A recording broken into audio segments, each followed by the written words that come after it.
एक आदमी के दो पुत्र थे।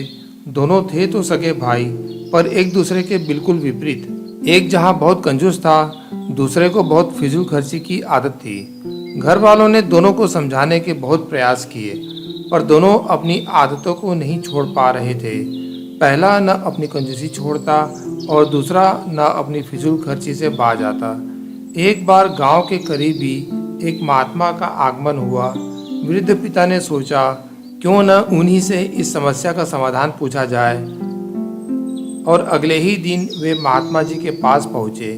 महात्मा जी ने ध्यानपूर्वक उनकी बातें सुनी और दोनों पुत्रों को लेकर आने को कहा।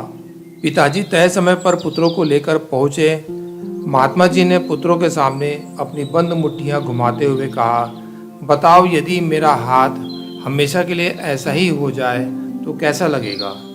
पुत्र बोले, ऐसे में तो ऐसा लगेगा कि आपको कोढ़ हो गया हो। अच्छा, अगर मेरा हाथ हमेशा के लिए ऐसे हो जाए तो कैसा लगेगा? महात्मा जी ने अपनी फैली हुई हथेलियां दिखाते हुए पूछा। तब भी यही लगेगा कि आपको कोढ़ है, पुत्र बोले। तब महात्मा जी गंभीरता से बोले, पुत्रों, यही तो मैं तुम्हें समझाना चाहता हूँ कि हमेशा अपनी मुट्ठी बंद रखना यानी कंजूसी दिखाना, या हमेशा अपनी हथेली खुली रखना यानी फिजूल खर्ची करना एक तरह का कोढ़ ही तो है। हमेशा मुट्ठी बंद रखने वाला धनवान होते हुए भी निर्धन ही रहता है, और हमेशा मुट्ठी खुली रखने वाला चाहे जितना भी धनवान हो, उसे निर्धन बनते समय नहीं लगता।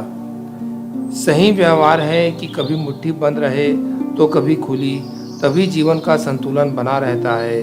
पुत्र महात्मा जी की बात समझ चुके थे। अब उन्होंने मन ही मन सोच समझकर खर्च करने का निश्चय किया। दोस्तों, खर्च हमेशा अपनी हैसियत के हिसाब से और ज़रूरत पड़ने पर करना चाहिए।